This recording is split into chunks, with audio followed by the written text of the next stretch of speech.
Hello everyone.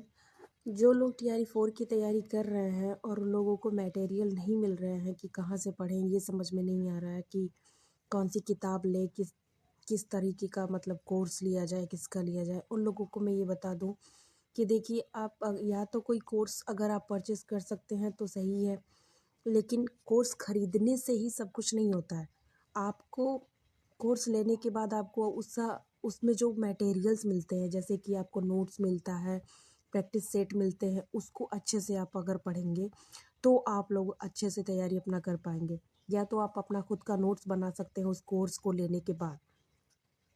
दूसरा material ये है कि आप एनसीईआरटी बुक को फॉलो कर सकते हैं। एनसीईआरटी की बुक जो होता है वो ऑथेंटिक होता है।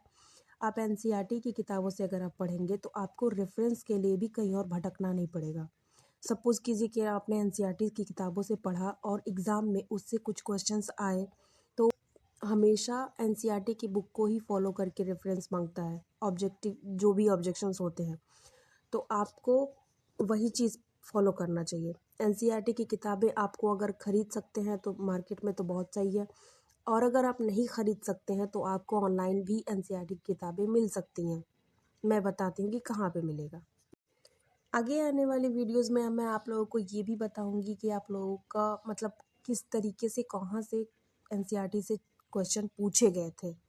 बिहार शिक्षक भर्ती में जो भी क्वेश्चंस पूछे गए थे वो एनसीईआरटी में जो 40 नंबर का जो आप लोगों का जीएस का पोर्शन आता है आपका, उसमें कहाँ से क्वेश्चन पूछे गए थे, तो ये मैं आप लोगों को आने वाले वीडियोस में क्वेश्चंस देख के बताऊंगी आप लोगों को। अभी के लिए मैं आप लोगों से यही कहूँगी कि जो एनसीईआरटी की किताबें नहीं खरीद पा रहे हैं उन लोगों को एनसीईआरटी ई बुक करके गूगल पे सर्च करना है। आप जब उसको सर्च करेंगे तो उसमें बहुत सारे मतलब बुक्स या कहते हैं क्लासेस आपको चूज़ करने का ऑप्शन मिलेगा। एक्स बुक करके लिखा होगा ई बुक, उसमें आप जाइएगा, आप क्लास डालिएगा, उसमें सब्जेक्ट डालिएगा, हिंदी में पढ़ना चाहते हैं या इंग्लिश में वो डालिएगा, और उसके बाद उसको आप डाउनलोड कर सकते हैं। ऑल बुक डाउनलोड कर सकते हैं या कैसे भी। पढ़ना सिर्फ आपको मोबाइल से पड़ेगा, और अगर आप चाहते हैं कि आप उसको प्रिंट करा सकते हैं तो आप प्रिंट भी करा करके अपने पास रख सकते हैं।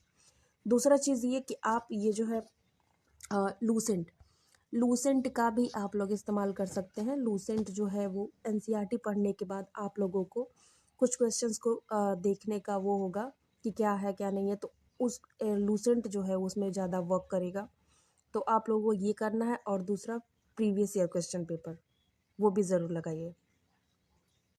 प्रीवियस ईयर क्वेश्चन पेपर देखने के बाद आपको ये समझ में आ जाएगा कि क्वेश्चंस कहाँ पे पूछ रहे हैं।